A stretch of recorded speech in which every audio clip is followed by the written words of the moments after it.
¿Cómo están? Muy buenas noches. Bienvenidos a una nueva edición de CNN Prime en domingo aquí en CNN Chile. Un domingo frío en la mayor parte del país y a la espera además del sistema frontal que se aproxima y que caerá en las próximas horas. Soy Carolina Urrejola y es un gusto acompañarlos con las noticias a partir de ahora. Revisemos los titulares.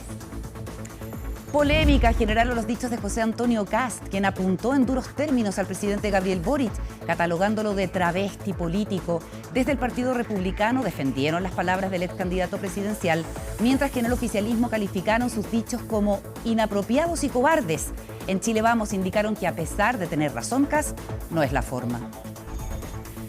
Autoridades decretaron alerta temprana en 10 comunas de la región metropolitana ante el sistema frontal que pasará desde Atacama hasta Aysén. Se espera que las lluvias comiencen este lunes y se extiendan hasta el jueves en Santiago, acumulando hasta 35 milímetros de agua caída. Se pronostica también hasta 1 metro de nieve en la precordillera de la región de O'Higgins. En temas internacionales, sigue la incertidumbre ante la desaparición del presidente de Irán, Ibrahim Raisi, de quien se perdió el rastro luego que el helicóptero donde viajaba tuviera que realizar un aterrizaje de emergencia.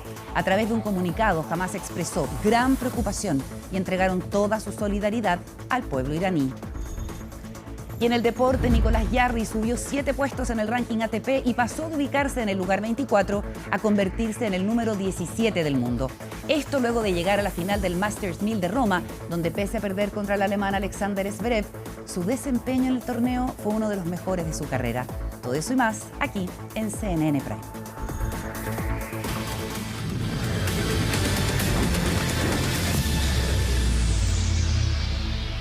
Y este lunes un intenso sistema frontal llegará a la capital. Podrían caer hasta 35 milímetros de agua en todo lo que dure el evento.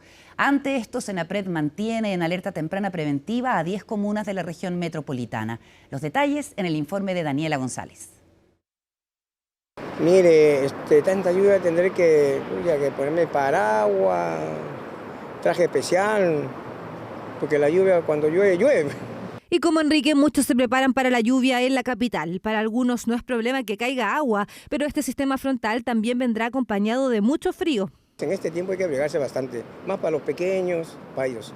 Salimos con nuestras parcas, nuestros paraguas y procuramos evitar salir, digamos, mucho, pues, ¿no? Y, zapatos altos que puedan resistir las lluvias, el frío, medias abrigadas. Normalmente yo ahorita tengo esto y tengo una camisa por dentro y más esto, pero cuando llueve hace un frío extraordinario. Tengo botas de agua, tengo traje de agua, no es problema para mí. Caerán cerca de 35 milímetros de agua en 4 días de precipitaciones. El pic del evento en la región metropolitana será el lunes en la noche y la madrugada del martes. Pero lo cierto es que este sistema frontal viene arrastrándose desde el sur, donde este domingo ya han tenido lluvias abundantes.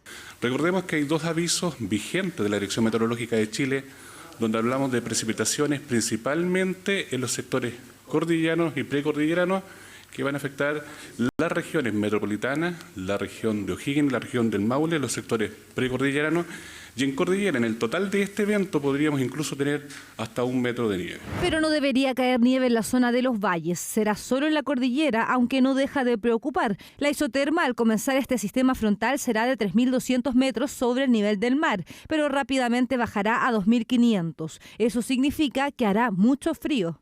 En el centro de Santiago estamos esperando que aproximadamente caigan 35 milímetros en el total del evento, mientras que en el sector de San José de Maipo podrían caer hasta 60 milímetros en el total del evento. La mayor concentración entre la tarde del día lunes y la madrugada del día martes.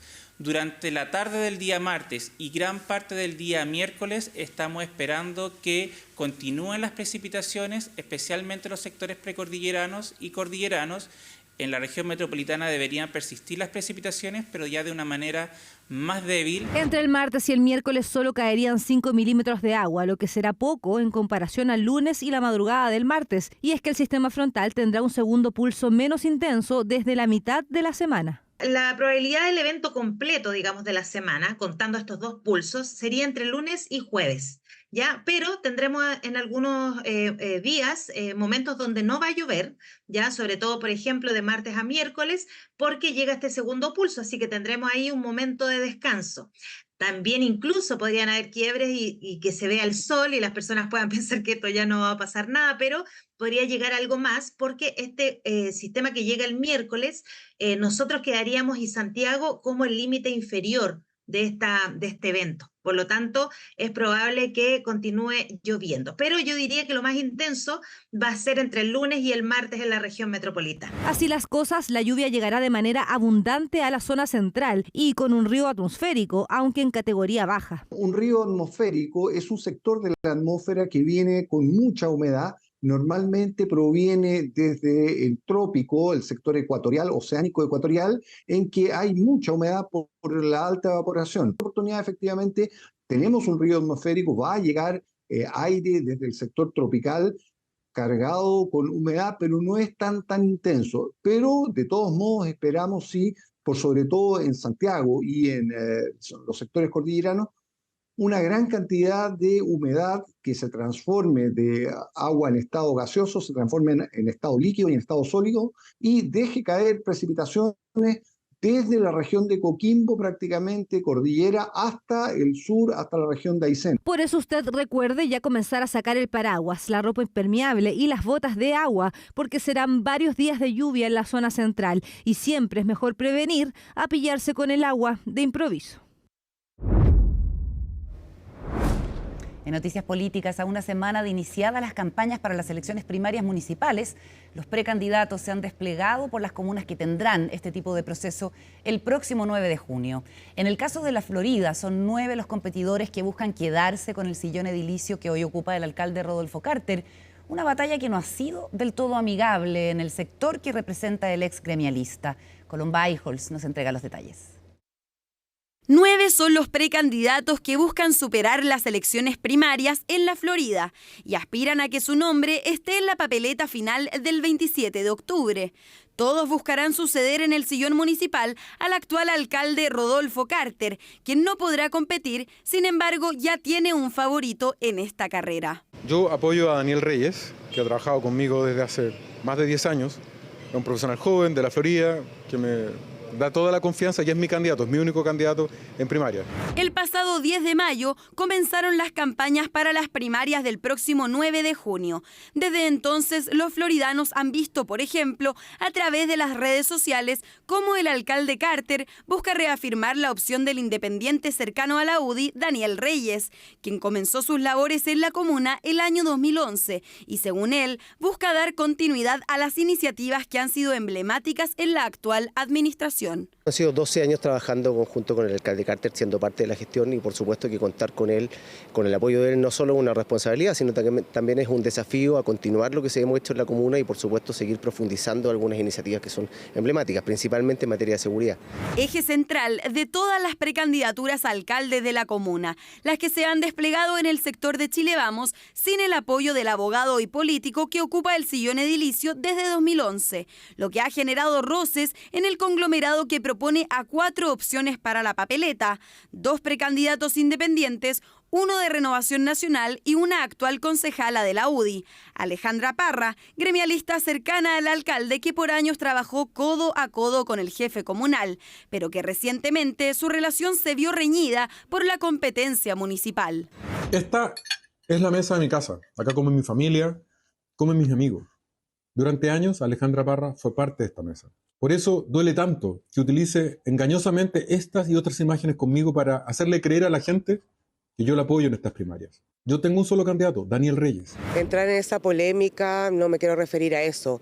Yo estoy sumamente tranquila en el trabajo que he realizado todos estos años junto al alcalde, como concejal oficialista. He apoyado todas sus medidas, he impulsado y por supuesto siempre voy a estar apoyando y votando las medidas que sean a favor de este exitoso programa, pero siempre pensando en los vecinos y las vecinas de la Florida. La Florida es una comuna ubicada en el sector suroriente de la ciudad de Santiago. Limita al norte con Macul y Peñarolén, al este con San José de Maipo, al oeste con San Joaquín, La Pintana y La Granja y al sur con Puente Alto. Durante los años 80 y parte de los años 90, la comuna de La Florida fue la más poblada del país. Actualmente cuenta con una población de 366.900 personas, de las cuales 307.600 están habilitadas para sufragar. Actualmente es la quinta comuna más poblada del país, después de Antofagasta, Puente Alto, Santiago y Maipú, lo que la hace emblemática y fuente de interés para ambos sectores políticos, especialmente para Chile Vamos, desde donde esperan captar la mayor cantidad de electores para no perder su liderazgo. Las posibilidades siempre van a estar en la medida en que uno haya hecho la pega, justamente en mi caso, los 8 años anteriores. Cuando asumí por primera vez y fui reelecto en mi segunda campaña, me tomé el trabajo de concejal muy en serio. Así lo demostró la segunda elección en la que yo tuve. La Florida es una comuna residencial, principalmente compuesta por familias de nivel socioeconómico medio. De hecho, pertenece al puesto número 12 entre las 346 comunas en términos del índice de desarrollo humano. Asimismo, es parte del distrito electoral número 12 y pertenece a la circunscripción senatorial número 7. Yo veo un tremendo panorama, yo creo que hay una tremenda oportunidad democrática, en especial en el sector nuestro de Chile Vamos, de que la comunidad se manifieste, la comunidad de La Florida. Por mi parte, con mis equipos floridanos, estamos haciendo un trabajo de calle, conversando con la comunidad, además que queremos ser, y con el equipo, y tenemos la motivación de ser la primera alcaldesa de La Florida. Desde el retorno a la democracia, la comuna de La Florida ha sido liderada por la democracia cristiana con el alcalde Gonzalo Duarte, que estuvo en el cargo desde 1990 hasta el año 2000. Posteriormente ocupó el sillón edilicio el gremialista Pablo Salaquet, quien estuvo presente en el cargo desde el año 2000 al 2008, para luego entregarle las llaves de la oficina municipal al socialista Jorge Gajardo, quien estuvo presente en el cargo desde el año 2008 hasta el año 2011, el año entonces donde asumió el actual alcalde Rodolfo Carter, quien finaliza su cargo el próximo 6 de diciembre de este año 2024. Hay una votación histórica en la comuna de La Florida que también se refleja incluso con votaciones como la de Guiller, con votaciones como la de Duarte, con votaciones como la del senador Montes, la misma ministra Camila Vallejo en su momento como diputada. O sea, hay una votación que la Florida tiene y que creo que ha sido esquiva quizás en materia alcaldicia, y esperamos que en esta elección, en la cual por primera vez desde 1996 no va a haber un apellido Carter en la papeleta, creemos que puede haber una opción distinta, una opción de cambio, una opción de transformación. En los años 90 la comuna fue gobernada por un demócrata cristiano. Gonzalo Duarte gobernó desde el 90 hasta el año 2000. Y la democracia cristiana tiene un arraigo importante en la comuna. Hemos tenido diputados, hemos tenido senadores. Entonces yo creo que la comuna tiene un arraigo muy de centro-izquierda, muy de centro además. Que pretende triunfar en las elecciones de octubre, ya sea con el Partido Comunista, Acción Humanista, el PPD, la Federación Regionalista Verde Social o con la Democracia Cristiana. Todos partidos políticos que conforman el pacto del oficialismo Contigo Chile Mejor. Las personas, los candidatos de la alianza Contigo Chile Mejor, no tenemos ninguna dificultad en reunirnos, en conversar, en darnos la mano, porque nos conocemos y todos tenemos la capacidad para poder ocupar el sillón edilicio con eficiencia, y en particular yo que soy profesor, ¿verdad? Y estoy comprometido con la causa de los ciudadanos. Todos los candidatos son bien competitivos en el espectro de la centroizquierda, pero creo que nosotros tenemos una ventaja, que es el trabajo que hemos venido desarrollando, pero además yo tengo experiencia y me he ido formando en temas de seguridad, que hoy día es el principal problema que aqueja a los vecinos de La Florida. Quienes podrán participar de forma voluntaria en las primarias municipales que se celebrarán el próximo domingo 9 de junio, para definir la propuesta que más cumpla con las expectativas de cada sector, que competirá posteriormente en la elección de octubre. Vamos a seguir hablando de política acá en CNN Prime y también de investigaciones que se están produciendo, porque esta semana el Ministerio Público allanó las oficinas de la Gobernación Regional Metropolitana por una investigación de fraude al fisco durante la administración del exintendente Felipe Guevara. Para ahondar en este y otros temas estamos precisamente con el militante de Renovación Nacional, exalcalde de Lo Barnechea, exintendente, exdelegado presidencial. Felipe, bienvenido, gracias por estar conmigo en CNN Prime. Muchas gracias, Carola. Y candidato a alcalde por la comuna de San Miguel. Estoy trabajando en San Miguel, efectivamente. ¿Ya? Chile Vamos está negociando los nombres, ¿cierto? Y en Renovación Nacional soy la persona que espera representar a todo Chile Vamos en San Miguel. Así lo conversé con el presidente de mi partido, el senador Galilea. Hicimos encuestas, las encuestas parecen súper bien. Y bueno, los partidos tienen este tiempo que tomar su definición, están en eso. Y yo espero ser el candidato único de la oposición en San Miguel. ¿Y Republicanos va a llevar candidato o lo respaldaría usted? Yo estoy trabajando con los candidatos a concejales del Partido Republicano. Ahí hay un candidato, Cristian González, que es un joven profesional muy entusiasta de San Miguel, y con él hemos hecho varias actividades, al igual que con los candidatos del resto de los partidos. ¿Y a usted le gustaría que Republicano se omitiera fuera detrás de su candidatura, me imagino? Nosotros esperamos que tanto el Partido Social Cristiano, con quien ya conversé, como el Partido Republicano, con el cual también he conversado, efectivamente se omitan en San Miguel y podamos tener un solo candidato de la oposición, y estoy seguro que vamos a poder recuperar San Miguel para el desarrollo, para el progreso y para las cosas que creo que es urgente hacer en San Miguel. Actualmente San Miguel tiene una alcaldesa de Convergencia Social.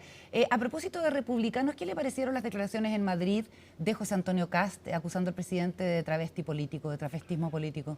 No es un concepto que yo utilice en mi vocabulario diario, pero entiendo que se refiere al enorme cambio que ha ocurrido en el presidente y en su coalición respecto a las prioridades, respecto a los mensajes, respecto del fracaso que fue el plebiscito constitucional, y por lo tanto esta ola de transformaciones que se suponía que venían a Chile, ya francamente no las vimos en estos primeros 2 años, y no creo que afortunadamente las veamos en los próximos 2 años tampoco. ¿Y que lo haya hecho fuera de Chile la declaración? ¿No es como no es el mejor lugar, digamos, para hacer una crítica al propio país, al propio presidente? No lo sé, entiendo que es un contexto de un seminario de fuerzas de derecha de distintos países del mundo.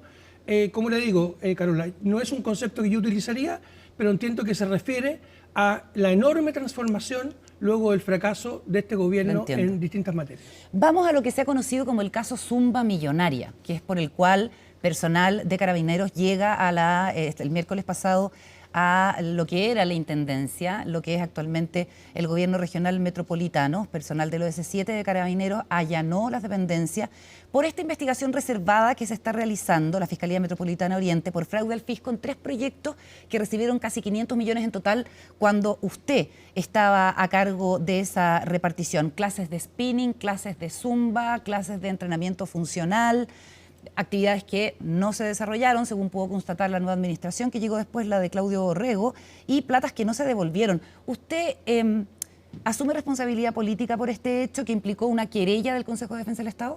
A ver, aquí hay 3 documentos que son muy importantes y muy interesantes, Carola. Primero, el informe que hace la Contraloría General de la República de enero del año pasado.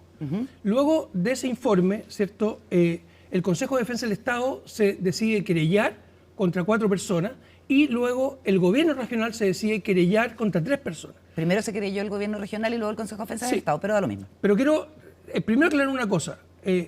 Ni en el informe de la Contraloría, ni en la querella del Consejo de Defensa del Estado, ni en la querella del gobierno regional estoy mencionado en ninguna parte. Le entiendo, ¿Okay? Pero sí está querellado Patricio Lascano, que era su administrador regional, su segundo de a bordo, y tienen que pasar por usted, tienen que pasar por el intendente en esa época, ahora por el gobernador o por el delegado presidencial. Tenían que pasar la autorización de estos convenios. Es que es muy importante lo que usted dice, Carola, porque esto cambió. El actual gobernador, los gobernadores, los 16 gobernadores de Chile, hoy día dirigen el Consejo Regional, votan en el Consejo Regional, dirimen con su voto si hay un empate en el Consejo Regional. Cuando habían intendentes, nada de eso era así. Los intendentes no participaban del Consejo Regional. Yo nunca fui a un Consejo Regional. Desde luego no votaban y por supuesto no lo presidían. Por lo tanto, ellos, los 26 consejeros regionales electos democráticamente por la región metropolitana, elegían a un presidente, que en esa época era don Felipe Berríos, uno de los 26, y a un secretario ejecutivo. Y ellos son los que dirigen el Consejo Regional. Por lo tanto, en ninguno de estos proyectos yo tuve ninguna intervención, ni para elegirlos, ni menos para votarlos. Nunca pasó por su escritorio, dice usted. Nunca, y menos para presentarlo formalmente al gobierno regional. Le explico, porque es interesante este punto. ¿Cómo funciona esto? ¿O cómo funcionaba esto? Cientos de organizaciones, más de 1.500 organizaciones, presentan proyectos. Luego, el equipo técnico del gobierno regional dice, mire, estos proyectos califican y estos no califican. No califican porque están mal presentados, porque están fuera de plazo, por lo que sea. De los que califican, el Consejo Regional, estos 26 consejeros, se dividen en comisiones. van estos proyectos a las comisiones. Estas comisiones, de nuevo, pueden aprobar y tramitar algunos de esos proyectos, de hecho se eligen más de 200 proyectos finalmente, o simplemente rechazarlos. Los aprobados van al pleno, a estos 26 consejeros regionales, y los que se aprueban son efectivamente tramitados y los que no son tramitados. El intendente de la época, es decir, yo, no participó en ninguno de esos procesos. Por eso estamos hablando de la responsabilidad política. Yo no le estoy hablando de eventuales responsabilidades penales, a diferencia de Patricio Lascano, que venía trabajando con usted hace muchísimos años del municipio de Lo Barnechea y que era su administrador regional, que está querellado por el Consejo de Defensa del Estado y que fue advertido por una funcionaria de que estos 3 proyectos de zumba, de spinning y de entrenamiento personal que presentaron 3 ONGs distintas, en el fondo eran personas relacionadas que tenían la misma dirección y que eventualmente, y según dijo Contraloría, simularon tener las condiciones para poder recibir estas platas, que además estaban muy por lejos de lo que con el Fondo de Desarrollo Regional del 6% se pueden otorgar. Quédense entre 10 y 20 millones de pesos. Aquí se otorgaron estos proyectos por 200 millones, por 150 millones, casi 500 millones en total, que ahora con los reajustes de plata que no se ha devuelto, llega a 750 millones de pesos. Entonces ya, yo entiendo, no pasó por su escritorio, pero está querellado su administrador municipal y en política y en los cargos hay responsabilidades políticas. ¿Usted se desentiende completamente? ¿No cree que eventualmente esta trama podría también terminar involucrándolo? A ver, en las querellas donde no estoy involucrado, lo que hay que hacer es respetar los procesos. Aquí hay querellantes, hay personas querelladas y hay un Ministerio Público que tiene que investigar. Mientras eso no llegue a término, entonces es difícil tener uno los antecedentes, mayores antecedentes que lo que tiene el propio Ministerio Público. Si es necesario y es útil que yo pueda ir a colaborar, por supuesto que voy a ir, Carola. Como siempre he estado disponible. ¿Y qué puede decir de su ex administrador regional? Es que no sé qué me van a preguntar. ¿Pero qué me puede decir a mí de cara a la opinión pública? Como le digo, no soy un involucrado en ninguno de esos procesos. Pero sobre los hechos que se le imputan a Lascano. Yo respecto de Patricio Lascano tengo una buena opinión. Es un buen profesional. No sé exactamente lo que ha ocurrido aquí. Eso tendría que descubrirlo, investigarlo el Ministerio Público. Esa es la definición, la razón de ser del Ministerio Público, y entonces habrá que esperar el resultado, ojalá lo más pronto posible, de esa investigación. Y respecto a la ONG que usted dice, Carola, ¿sí? Yo quiero hacer un llamado a que devuelvan la plata. Esas personas o esa ONG postularon a unos fondos, el gobierno regional, el Consejo Regional, le aprobó esos fondos y no ejecutaron la labor que dijeron que iban a hacer. Y por lo tanto, ahí hay un daño patrimonial que obviamente ellos tienen que devolver. El problema es que ya lo habían hecho antes, un año y medio antes. Esta misma ONG se habían adjudicado un fondo millonario también de casi 500 millones de pesos de la Intendencia Metropolitana para un proyecto de reciclaje en las cárceles. Tampoco rindieron cuenta de haberlo realizado y tampoco volvieron la plata. Entonces, eran viejos conocidos. Yo espero que el Ministerio Público rápidamente, prontamente pueda recuperar esos dineros y sancione en los tribunales a aquellos responsables de este dolo, de este fraude, de este daño que le han hecho al gobierno regional. Al gobierno regional. Felipe, vamos a otra trama en la que usted también está involucrado. Hay una investigación en su contra de la Fiscalía que hasta ahora no ha formalizado, pero que en su momento fue un escándalo, porque usted era, bueno, primero intendente del presidente Sebastián Piñera, luego cuando esto cambia se convierte en delegado presidencial, y en ese tiempo usted firma la adjudicación a la empresa constructora Lima, que en consorcio con su hermano, Matías Guevara Steffens, iban a construir por casi 7.000 millones de pesos el Polideportivo San Gregorio en la comuna de La Granja, que quedó a medio hacer con un 52% de las obras, según constató la nueva administración, y la empresa quebró. Se le abrió un sumario por conflicto de interés a su administración y está esta investigación de la Fiscalía por negociación incompatible. Eventualmente podría haber delitos acá. Y usted renuncia, tiene que renunciar al cargo en ese momento, ¿cierto?, de delegado presidencial. Eso sí que pasó por su escritorio. Carola, el primero... ¿No vio en el membrete que decía el nombre de su hermano?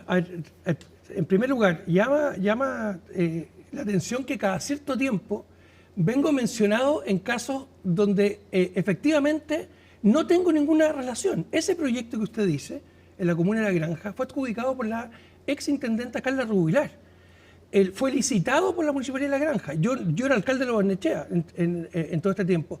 Fue adjudicado por la Municipalidad de La Granja, fue contratado por la Municipalidad de La Granja. La Intendencia y el Gobierno regional no tuvo nada que ver. Y lo que asignó las plata. Pero la Intendenta Carla Rubilar, no yo. Y es más, y ni siquiera la Intendenta Carla Rubilar, para ser justo, el Consejo Regional de la época de Carla Rubilar. Lo que yo hice cuando el alcalde de La Granja le informa al intendente de todo lo obrado, yo tomé conocimiento de eso. ¿Ya? Y le hice la consulta a la Contraloría General de la República. Y la Contraloría General de la República dijo que está todo bien hecho lo que hicimos. Ya, pero no todo es lo bien mismo hecho. que dice la resolución. Sí, a ver. Lo que hay, digamos las cosas que hay. Lo que hay es una demanda en tribunales del alcalde Daniel Jadue, que en esa época, Carola, hizo más de 80 demandas. Acuérdense, contra el ministro Mañalich, porque había, se supone, adulterado las listas durante el coronavirus. 8 contra el presidente de la República.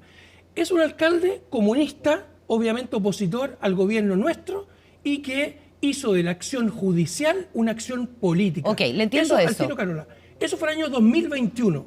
Yo le pregunto, si la intención del alcalde Jadue realmente era conocer la verdad de este hecho, ¿por qué al año 2024 no ha hecho nada en ese proceso? Absolutamente nada. ¿Sabe por qué? Porque es una maniobra política, sin ningún interés en realmente ofrecer una explicación, porque no hay nada que explicar.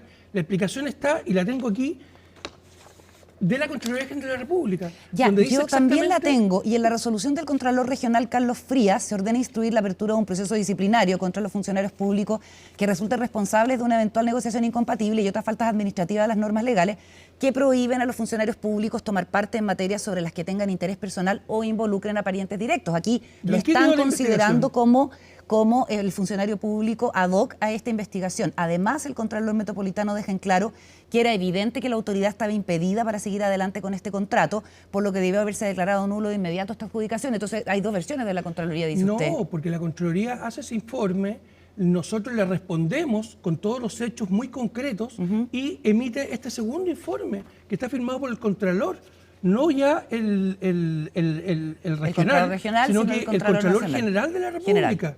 ¿Okay? Donde dice que está todo bien obrado. Entonces, usted tiene ahí la primera versión, la primera diligencia del Contralor Regional. El Contralor Nacional, el señor Jorge Bermúdez, hace este último informe, que se lo puedo dejar si quiere. Que lo libera de responsabilidad. Donde lo libera. El gobierno regional va a insistir. Absolutamente de responsabilidad. Lo entiendo. El gobierno regional va a insistir entre la Contraloría, entiendo, y lo otro es que el Consejo de Defensa del Estado también está recibiendo estos antecedentes, según me he informado. ¿No teme que eventualmente estas investigaciones, que como usted dice, siempre está como involucrado, aunque dice no tener participación, pues, y por eso se lo pregunto, puedan eventualmente perjudicar sus aspiraciones electorales? Claro, porque estoy cada cierto Usted dice que es una operación política. Pero, a ver, pero diga, yo fui, Carola, el intendente del estallido social, el que le tocó enfrentar a la primera línea, el que le tocó hacer el copamiento en Plaza Italia. Lo acusaron constitucionalmente, no prosperó. Eso a mucha gente de ese sector político no me lo van a perdonar nunca. Me acusaron constitucionalmente, los mismos que hoy día están en el gobierno. El ex diputado Boric, la señora o señorita Vallejo, Jackson, los mismos. Me acusaron constitucionalmente, perdieron. ¿Usted cree que me perdonan eso? ¿Usted cree que eso pasó como que dice colado? Le entiendo. Le entiendo la explicación que usted se da. Cada cierto tiempo van a volver a por mí y lo tengo clarísimo. Ya. ¿Qué explicación se da para que usted aparezca nombrado en uno de los audios filtrados entre el detenido jefe de la Policía de Investigaciones y ex jefe Sergio Muñoz y el abogado Luis Hermosilla en precisamente la causa que lleva el fiscal Jaime Retamal, en que el ex policía, el ex jefe policial le dice de una gestión, de una diligencia que va a hacer la Policía de Investigaciones con el entonces subsecretario Gali para pedir los correos electrónicos suyos, porque usted no los había querido? ¿Cómo se explica que haya salido en ese baile también? Usted está en todos los bailes. Habrá que, a lo mejor, habría que preguntarle a él. No conozco al exdirector de la PDI, tampoco al abogado Hermosillo, por lo tanto, la conversación que ellos pudiesen tener, la verdad es que no tengo la menor idea, porque a ambos, a ninguno de los dos los conozco personalmente, solo por la prensa, por los medios de comunicación. ¿Y se sorprendió cuando apareció su nombre? Me sorprendí porque, como le digo, no son personas que yo conozca, ni a él como PDI, ni al otro como abogado. Por lo tanto, me extrañó que estuvieran hablando de personas que no conocían. ¿Y por qué no quiso entregar los correos electrónicos a la Fiscalía en su momento? Eso no es verdad. Los correos electrónicos se entregaron todos. ¿Y por qué el fiscal pidió entonces esta diligencia para que el subsecretario del Interior de la época eso es lo que dice entregara? El PDI. Claro, eso es lo que dice. Pero, eso es lo que dice Muñoz. Ya, pero eso no lo dice la Fiscalía, lo dice Muñoz, un señor que está con arresto. Yo creo que las fuentes debieran ser un poquito distintas en este caso. Bueno, también cuando salió el caso Torrealba y el principal testigo, Domingo Prieto, dice que usted fue el inventor del mecanismo, ¿verdad?, de obtención de dineros a través de corporaciones funcionales como los Vita. Usted dijo, miren de quién viene la acusación, ¿cierto? Aquí no hay nada que a mí me involucre, pero ahí también está involucrada una cuestión que de hecho preocupa y levanta la alarma del actual alcalde de Lo Barnechea, Cristóbal Lira, que le pide a la Contraloría una revisión total de los actos administrativos de su gestión para ver si pudiera haber algo en ese sentido. No solo eso, Cristóbal Lira también recurre a la justicia que termina declarando a la Corte Suprema ilegal la adjudicación que usted hace a la empresa global de estos, digamos, grandes pantallas LED de publicidad con un perjuicio multimillonario para la alcaldía. Entonces, y hay otra más, de Anglo American. Son hartos temas. Sí, son hartos temas. Pero hagamos como que son todas iniciativas del actual alcalde de Lo Barnechea, que es de su sector político. Tres denuncias, demandas. Primero, Carola, el señor Prieto no es testigo de nada. Es un imputado que está con arresto domiciliario. Entonces, de testigo, poco. ¿Ok? Segundo, pero estuvo en la trama. Las organizaciones comunitarias, que en Chile hay más de 28.000, datan del año 66. Eduardo Frei Montalva, donde se publica la ley de organizaciones comunitarias que favorece la existencia de eso. Por lo tanto, mal podría haber inventado algo en una época que yo no había nacido. Y respecto de esas organizaciones que usted dice,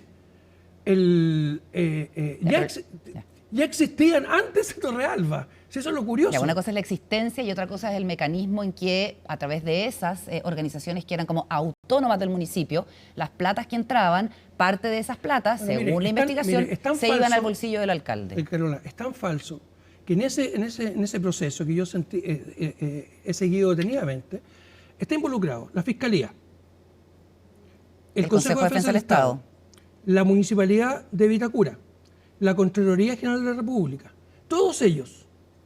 En ninguno de los antecedentes que ellos han pedido estoy nombrado, en ninguno.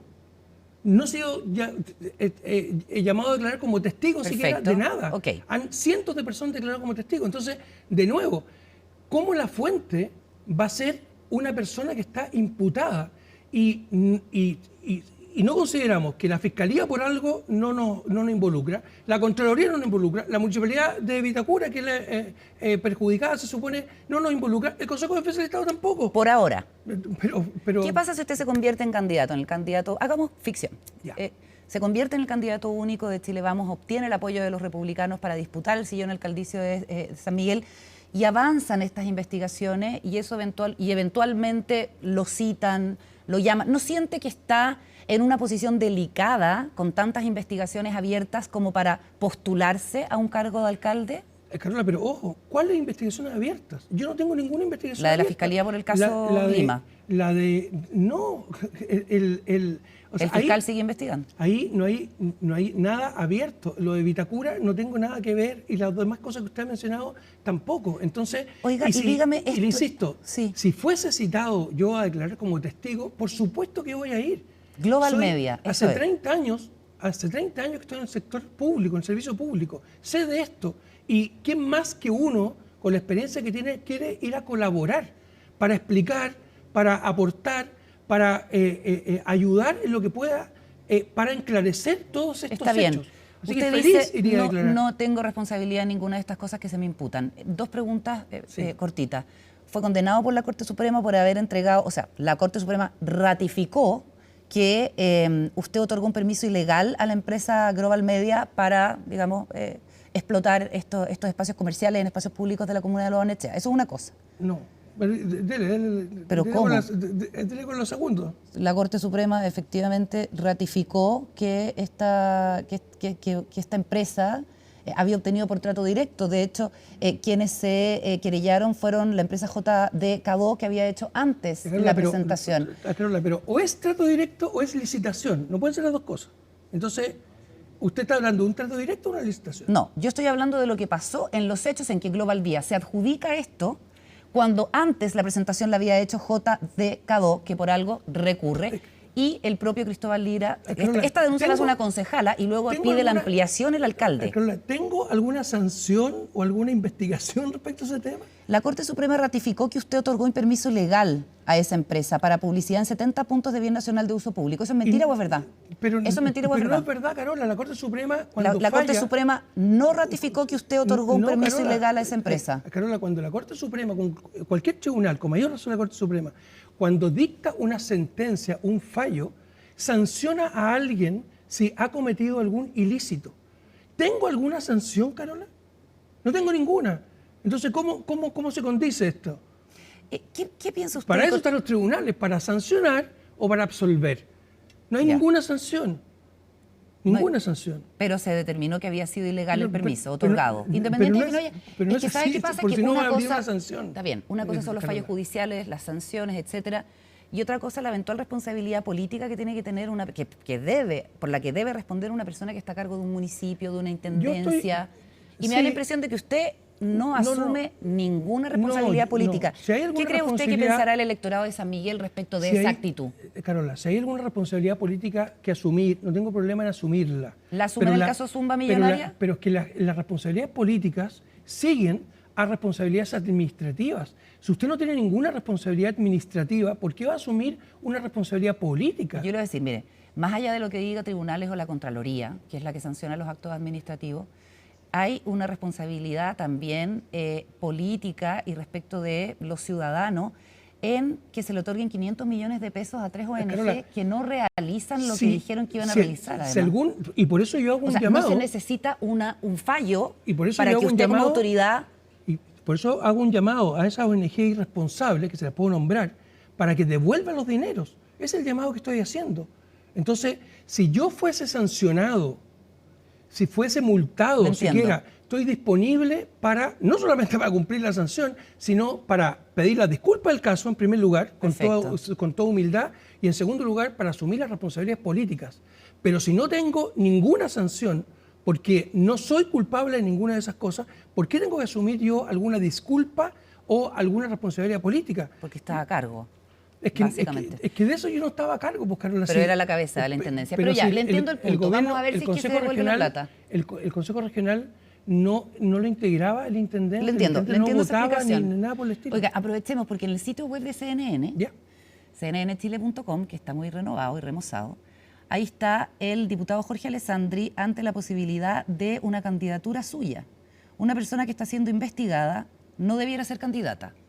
¿Qué le parece? Bueno, en opinión, todos podemos tener distintas opiniones. La ley es muy clara quiénes pueden ser candidatos y quiénes no pueden ser candidatos. Y obviamente que las personas imputadas, yo creo que no debieran ser candidatos. Ese es mi principio, eso es lo que piensa mi partido, eso es lo que piensa la coalición de Chile Vamos. Pero parece que el estándar se está corriendo. Aquí habla de estar investigado, de ser una persona investigada. Sí, yo no lo entendí, Carola, realmente porque el ser investigado no implica ninguna sanción posterior, ninguna condena, ni menos un proceso judicial aparte de la ley. Si los tribunales tienen que investigar, el Ministerio Público tiene que investigar y está muy bien que lo haga y todos debemos colaborar para eso. Pero no puede sancionarse a alguien porque es investigado. Sería muy... Sacarlo del foro político, dice usted. ¿No corresponde sacarlo de competencia? No corresponde tener una actitud, sino de atención, de colaboración con la investigación, y es lo que yo he tenido siempre. Y si tengo que ir a declarar como testigo, en cualquier caso voy a ir feliz, porque creo que es parte del deber ciudadano colaborar con el esclarecimiento de cualquier hecho. Muchas gracias, Felipe, por acompañarme en CNN Prime. De nada, Carola. Muchas gracias. Avanzamos con otras noticias. Críticas transversales provocaron los dichos del ex candidato presidencial José Antonio Kast, quien catalogó al presidente Boric de travesti político en una conferencia en Madrid organizada por el partido de ultraderecha Vox.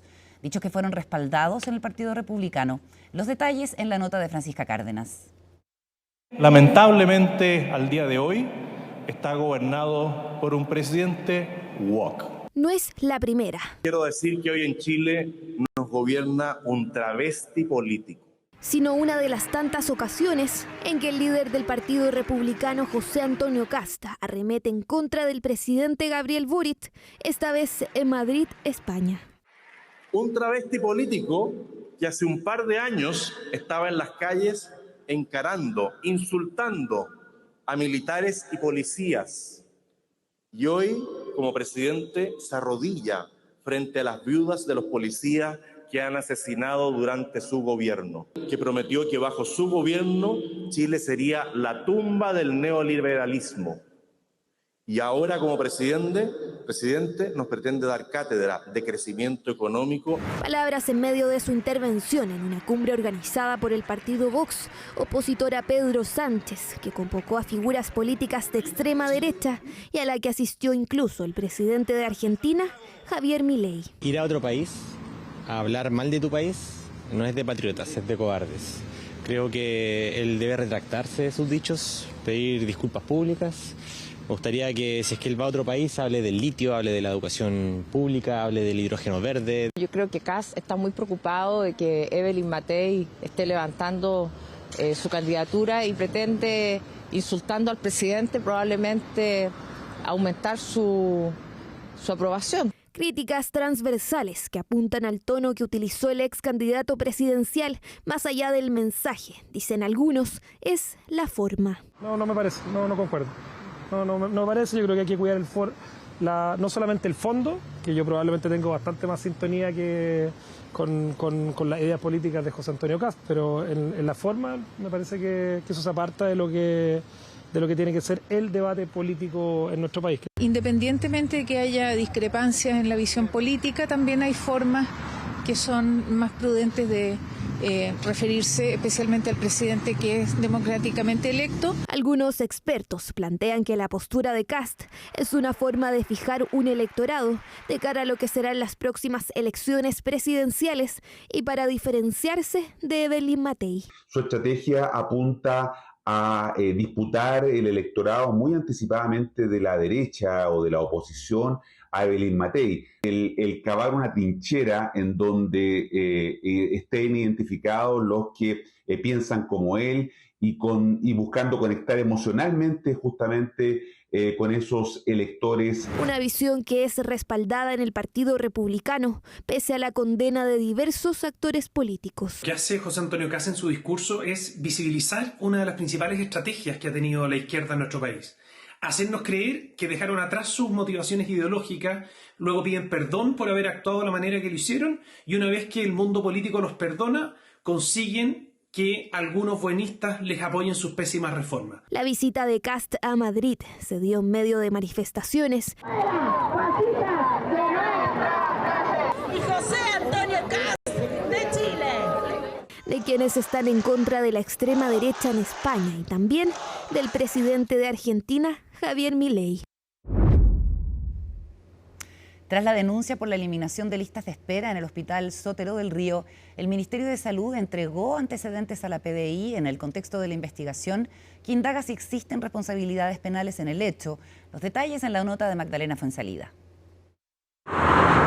Esta visita a la Brigada Investigadora de Anticorrupción de la PDI del subsecretario de Redes Asistenciales, Osvaldo Salgado, ha generado toda una seguidilla de reacciones.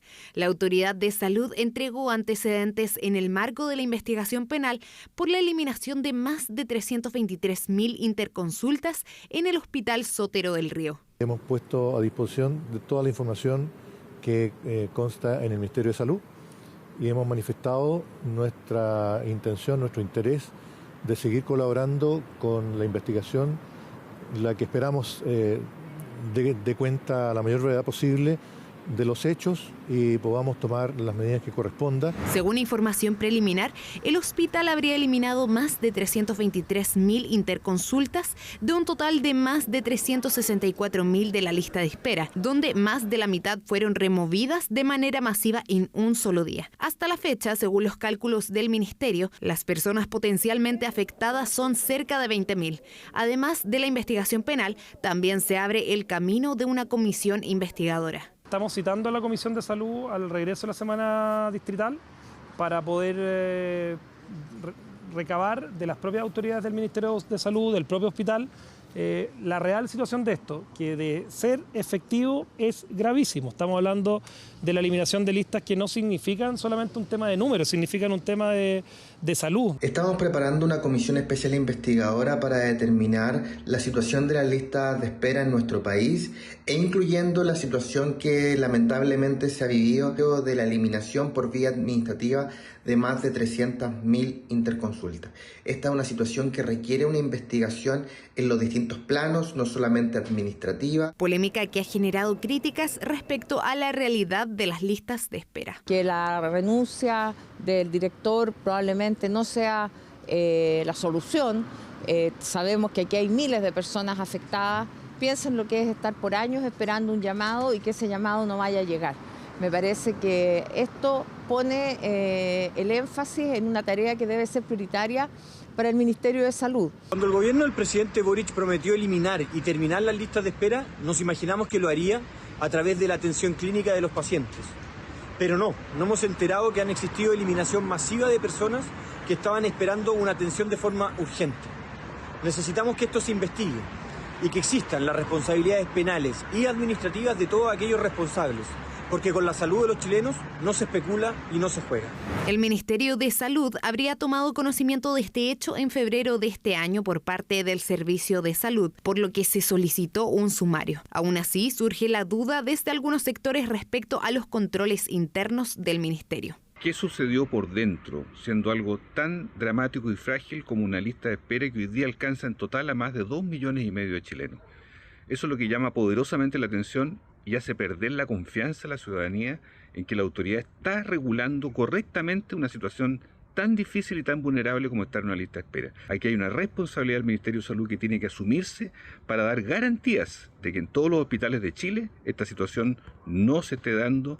Además, en el marco de las denuncias contra el Sotero del Río, reflotaron algunos antecedentes que señalarían una situación similar en el Hospital Provincia Cordillera, donde se apunta a una posible reducción de la lista de espera de 13.000 a 5.000 pacientes, información que se descartó desde la cartera de salud. Nosotros tuvimos conocimiento por parte del Servicio de Salud en agosto del 2023 de esta situación por una denuncia.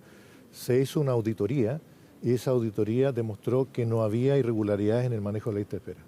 Y quiero insistir enfáticamente, esta no es una política del Ministerio para reducir listas de espera. Este lunes la Contraloría General de la República iniciará un proceso de investigación especial en el Sotero del Río, que se ampliará a varios hospitales de alta complejidad para verificar el estado de las listas de espera en Chile. Esta semana se cumplieron 2 años de vigencia del estado de excepción de emergencia en la macrozona sur. 45 prórrogas transforman al presidente Gabriel Boric en el mandatario en democracia que más veces ha usado esta herramienta constitucional. ¿Cuál es la opinión de las víctimas y autoridades de la zona en torno a esta medida tomada para enfrentar la violencia rural? Lo vemos en el siguiente reportaje de Raúl Gamboni y Catalina Sánchez.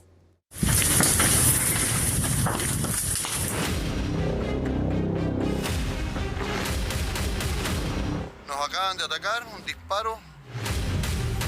20 hombres disparaban desde ese cerco de afuera.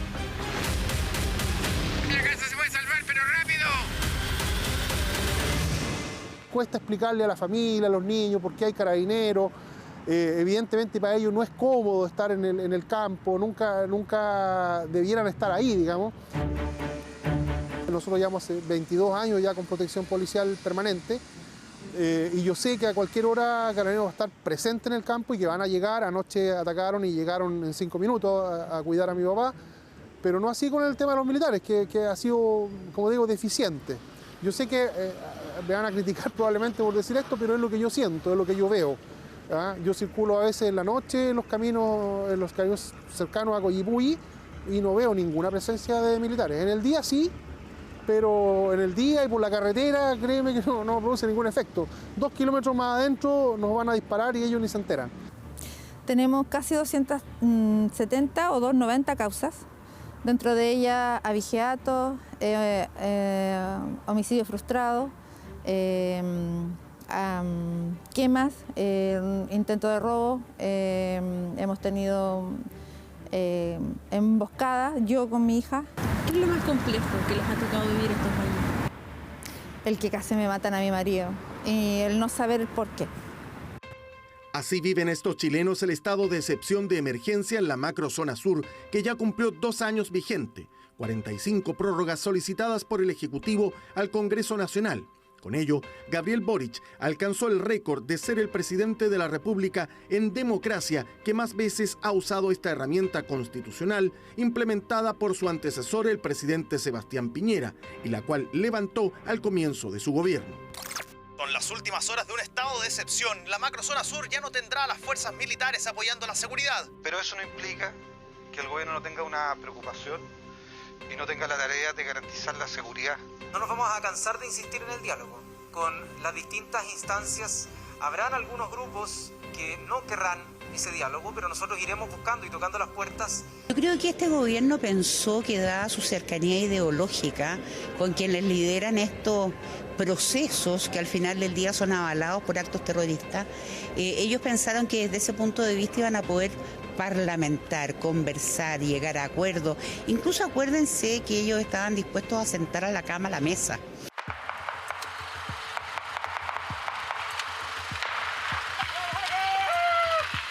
¡Parando adentro! Es que así mientras existan presos de Mapuche, no habrá diálogo.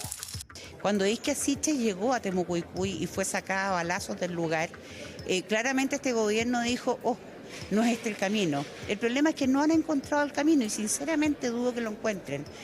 Hemos decidido hacer uso de todas las herramientas del Estado para brindar seguridad a nuestros ciudadanos y ciudadanas, decretando estado de emergencia para el resguardo de las rutas. El estado de excepción, no olvidemos su nombre. Es una medida excepcional. Es una última ratio. No podemos naturalizarlo. De alguna manera siempre llama la atención el hecho de que un estado de excepción, que es algo absolutamente excepcional frente a nuestra institucionalidad, tenga que permanecer tanto tiempo. Eso de alguna manera es un síntoma de que la institucionalidad está fallando. Todos los gobiernos han intentado hacer algo, pero ninguno ha concretado nada, porque en realidad lo que se necesita, a nuestro parecer, que somos los que vivimos en el terreno, es dotar de un poco más de piso a las instituciones que están mandatadas a hacer algo al respecto con las víctimas de violencia rural. El estado de excepción es una herramienta indispensable, sobre todo en la versión sin limitaciones, cuando se eliminó el estado de excepción acotado, que los militares estaban solo en los caminos. Hay una baja del 53% de hechos graves de violencia, es decir, atentados incendiarios, homicidios, ataques armados. Y eso hoy día estamos en un promedio en torno a 12 por mes y venimos de un promedio de 26 por mes. Cuando no había estado de emergencia, al inicio de este gobierno se alcanzó 56 hechos violentos graves por mes. Lo que intentan hacer estas orgánicas de crimen organizado es generar ciertos territorios que puedan ellos tener mayor control para delinquir. ¿Qué tipo de delito? Robo de madera, narcotráfico, también robo de vehículos en contextos rurales.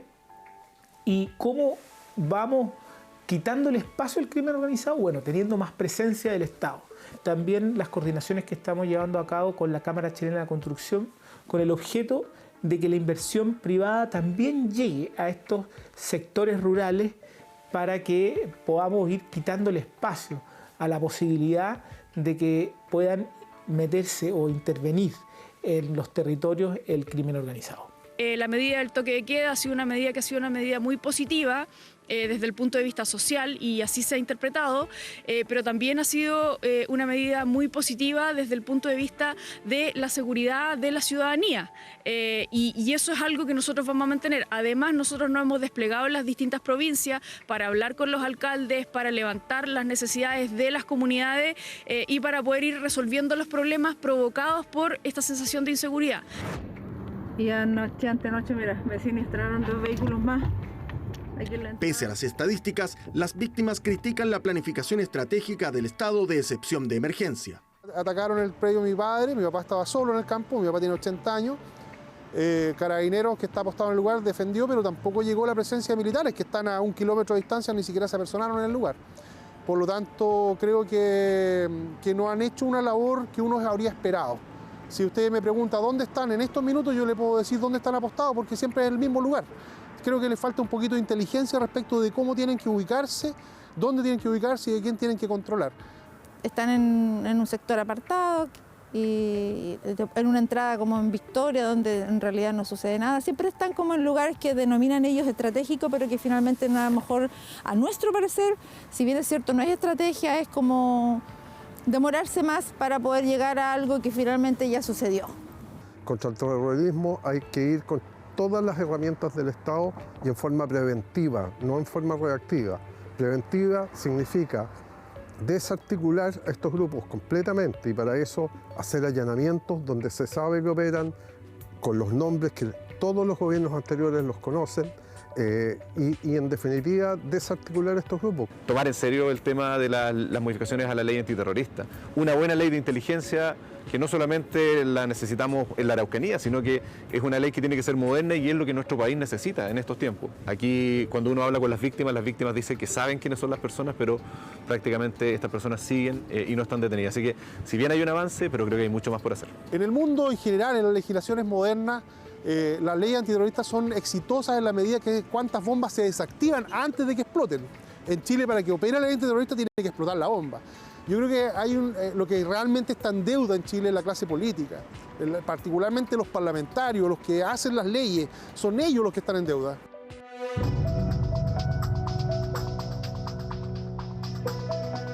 Creo que tenemos que sí hacer un esfuerzo, legislar y hacer todo lo que esté a nuestro alcance con el propósito de que existan los sistemas, las normas, los procedimientos que no sea necesario el estado de excepción. Pero mientras hayan grupos como los que actuaron el 27 de abril, en que nos sorprendieron esa madrugada matando e incinerando a 3 de nuestros carabineros, eso no se nos puede olvidar y tenemos que trabajar duro para eso. ¿Por qué no ponemos más carabineros? ¿Por qué no controlamos? Nosotros hacemos control territorial. ¿Por qué los grupos terroristas terminan haciendo control territorial y nosotros no hacemos control territorial? ¿Por qué no ponemos control territorial nosotros en las zonas donde sabemos que están los grupos terroristas? Los empadronamos, le hacemos seguimiento. ¿Por qué no entramos de Temuco-Icui? Cosas como esa, el gobierno no se atreve y no las va a hacer. Por tanto, yo diría que hasta el día de hoy el estado de excepción ha sido un fracaso. Que hoy día no es suficiente con la labor de las policías. Yo particularmente creo que Chile necesita, como muchos otros países que han enfrentado procesos de una realidad criminal más violenta, un fortalecimiento de las policías, sin descartar una nueva policía, una policía táctica, ¿no es cierto?, para hacerse cargo de los delitos más violentos, donde probablemente nuestras policías no están en condiciones hoy día, y eso es una cosa que hay que sincerar, porque requieren de nuevo reentrenamiento. O sea, si hoy día tenemos una nueva realidad criminal en el país, evidentemente que necesitamos también nuevas herramientas para el trabajo de la policía. Desafíos pendientes que buscan terminar con la violencia rural en la macrozona sur de nuestro país. Dios santo, Dios te salve María, llena eres de gracia. El Señor es contigo, bendita tú eres entre todas las mujeres. Bendito el fruto de tu vientre, Jesús. Ha estado movida la jornada de materia internacional, lo vamos a revisar con Isel Guerra, subeditora del área. ¿Cómo estás, Isel? Buenas noches. ¿Cómo estás? Ha sido una jornada bastante intensa, la verdad. Intensa, y el misterio del helicóptero del presidente de Irán es lo primero sin duda. ¿Qué se sabe hasta ahora? Mira, hasta ahora la verdad es que hay informaciones que se han actualizado en estos últimos momentos, ¿Ya? pero en lo principal todavía aquí los equipos de emergencia no han logrado dar con el helicóptero en el que iba a bordo el presidente de Irán, Ebrahim Raisi, así como también otras 8 personas, por ejemplo, entre ellos también el ministro de Relaciones Exteriores de este país, y claro, con la opacidad del régimen por lo demás, ¿no? De hecho, durante esta jornada el ayatolá Ali Khamenei ha sido un llamado a la población a no preocuparse y de hecho las informaciones que hemos conocido siempre están vinculadas a funcionarios iraníes. Teniendo en cuenta ese contexto, lo que ocurría durante esta jornada, ya van 15 horas de búsqueda aproximadamente, se ha mantenido en una zona sumamente compleja. Primero por las condiciones meteorológicas, que de hecho lo estamos viendo ahí en pantalla, esa densa niebla con una visibilidad aproximadamente unos 5 metros, y claro, también las condiciones geográficas de esta zona han hecho bastante complejo y difícil poder dar justamente con el paradero de este helicóptero, aunque sin embargo en estas últimas horas se ha informado, por ejemplo, que un dron de Turquía aparentemente habría detectado una señal de calor. Se está atribuyendo justamente a la presencia de esta aeronave, así como también señalaban haber detectado señales tanto del helicóptero como uno de los teléfonos aparentemente de uno de los pasajeros de esta aeronave. Bueno, si estamos hablando de Irán, evidentemente las especulaciones surgen y son muchas. Recordemos que Irán realizó hace algún tiempo un ataque con drones, un sobrevuelo en Israel, que es su enemigo jurado, histórico, ¿no? Ha habido manifestación, ha habido pronunciamiento de Hamas, el grupo terrorista que controla la Franja de Gaza, y también del propio Israel, ¿no, Isel? Sí, así es. Durante esta jornada también funcionarios de esta nación aseguraban y daban por muerto básicamente a Ebrahim Raisi, algo que al menos hasta ahora las autoridades iraníes no han confirmado. No han confirmado. Exactamente. De hecho, lo que han convocado durante estas jornadas han sido horas de oración, sin ir más lejos, en Teherán, en la capital. Justamente durante este día se habían estado llevando a cabo estas muestras justamente de parte de la población y claro, con la incertidumbre que se plantea. Ojo aquí también con la siguiente información, porque eran 13 los helicópteros que estaban siendo parte de esta comitiva. Exactamente. Esto en territorio iraní, ¿cierto? Exacto, esto en territorio iraní, pero horas antes habían llegado hasta la frontera para inaugurar 2 represas en la frontera con Azerbaiyán.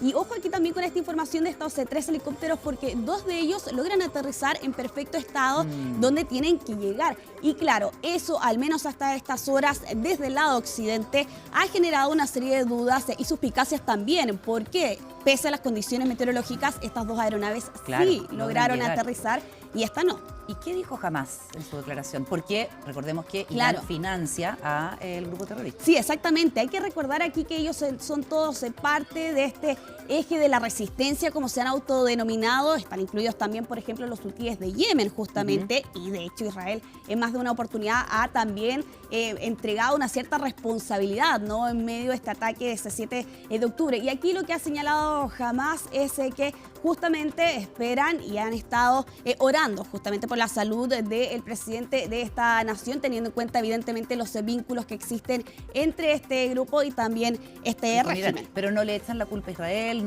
nadie se echa la culpa. Israel tampoco dice nosotros no tenemos nada que ver, pero dice tenemos la información de que está muerto. Exactamente, ese es justamente el punto. Al menos hasta ahora todo se ha atribuido a las condiciones meteorológicas, pero no podría ser sino que en las próximas horas eso podría cambiar. ¿Por qué? Y esto ya tiene que ver con un aspecto más político. Ebrahim Raisi era considerado como uno de los sucesores del ayatolá. Claro, porque hay que tener en cuenta que el cargo de presidente en Irán es más bien simbólico, se encarga de las labores diarias, pero el poder absoluto lo tiene el ayatolá. Exactamente, así como también la Guardia Revolucionaria de Irán. Vamos a estar pendientes de las próximas actualizaciones que puedan llegar en las próximas horas, pero vamos a cambiar de tema. Vamos a hablar de una polémica, otra más a la que se ha enfrentado el presidente de Argentina. Esta conferencia de Vox en Madrid realmente ha dejado mucha noticia para nuestro país con las declaraciones de José Antonio Kast, pero también estuvo Javier Milei, que provocó un quiebre diplomático directamente. Exactamente, otro más, porque podemos recordar incluso que con Colombia también hace algunas semanas atrás se enfrentaba a lo mismo, y esta vez por declaraciones que entregaba justamente en esta convocatoria en España, donde calificaba de corrupta a la esposa del presidente del gobierno español, Pedro Sánchez. Todos los detalles, las reacciones del día, los vamos a ver en el siguiente informe. Entre vítores y aplausos, el presidente Javier Milei era recibido este domingo en la Convención de Ultraderecha Internacional organizado por Vox en España. Son sus declaraciones en este lugar las que han llevado a España y Argentina a vivir por estas horas su momento más grave en la historia de sus relaciones diplomáticas, y es que el mandatario libertario usó su discurso para disparar directamente contra Begoña Gómez, esposa del presidente del gobierno de España. Y qué calaña de gente atornillada al poder y qué niveles de abuso puede llegar a generar. Digo, aún cuando tenga la mujer corrupta, se ensucia y se tome 5 días para pensarlo. Ácidas declaraciones que han provocado una grave crisis diplomática. Rápidamente el gobierno socialista español reprobó los dichos a tal punto que convocó al embajador español en Buenos Aires de forma indefinida, una de las medidas de protesta más fuerte en términos diplomáticos. España también exige al señor Milei disculpas públicas. En caso de no producirse esas disculpas, tomaremos todas las medidas que creemos oportunas para defender nuestra soberanía y nuestra dignidad. Las declaraciones de Milei hacían referencia al periodo de incertidumbre que se cernió sobre el país europeo debido a una investigación preliminar ante las sospechas de presunto tráfico de influencias y corrupción que pesaban contra Gómez. Y es que esta indagatoria, posteriormente archivada, llevó al mandatario español a anunciar un receso de 5 días para definir si se mantendría al mando ante lo que consideraba eran ataques. Finalmente optó por quedarse en el Palacio de la Moncloa. He decidido seguir con más fuerza si cabe al frente de la presidencia del Gobierno de España. Bajo la premisa de enfrentar un nuevo ataque frontal, es que el ministro de Asuntos Exteriores español pedía a los otros partidos aunar los respaldos, y pese a que logró una amplia mayoría, ni el Partido Popular ni Vox se pronunciaron al respecto. Nosotros no hemos ni respondido a su ridícula llamada telefónica. Los conflictos diplomáticos se abren cuando se ataca a la soberanía de la nación, no cuando se menciona la presunta corrupción de la mujer del presidente y por lo tanto del presidente. De todas formas, fuera de España, el jefe de los asuntos exteriores de la Unión Europea sí cuestionó en duros términos las declaraciones del mandatario argentino. Los ataques contra familiares de líderes políticos no tienen cabida en nuestra cultura. Los condenamos y rechazamos, especialmente cuando provienen de socios. Lo cierto es que la tensión por las declaraciones cruzadas se lleva varios días. A comienzos de mes, el ministro de Transportes de España sugirió que el mandatario trasandino consume drogas. Yo he visto a Milei en una tele y yo dije, según le estaba oyendo, ¿os acordáis cuando salió, no sé en qué estado y previa a la ingesta o después de la ingesta de qué sustancias? No es primera vez que los dichos de Milei gatillan una crisis diplomática. A fines de marzo, el mandatario argentino calificó de asesino terrorista a su par colombiano Gustavo Petro en alusión a su pasado guerrillero.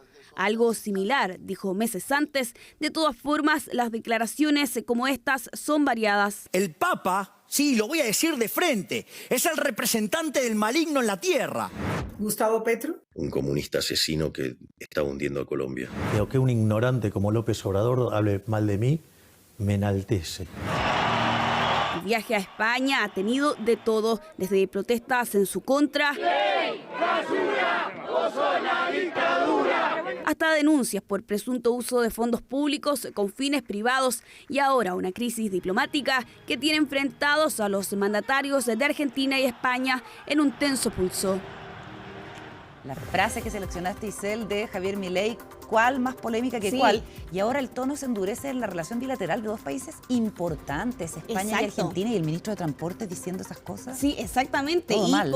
Además en Argentina ha señalado que Milei no va a pedir disculpas, y eso también podría generar eventuales repercusiones en España, porque ellos señalaban y advertían durante esta jornada que si no se entregaban disculpas públicas de parte de Javier Milei, esto podría seguir escalando, así que hay que quedar atentos y pendientes a cuáles podrían ser eventualmente esas repercusiones si es que efectivamente el gobierno de Pedro Sánchez decide aplicarlas. Bien, vámonos a Estados Unidos. Sí, vamos a finalizar nuestra revisión internacional en este país, porque durante esta jornada el presidente Joe Biden entregaba un discurso en una graduación en la Universidad de Morehouse, y donde enfrentó allí un acto en contra en medio de este discurso. Lo están viendo ustedes ahí en pantalla.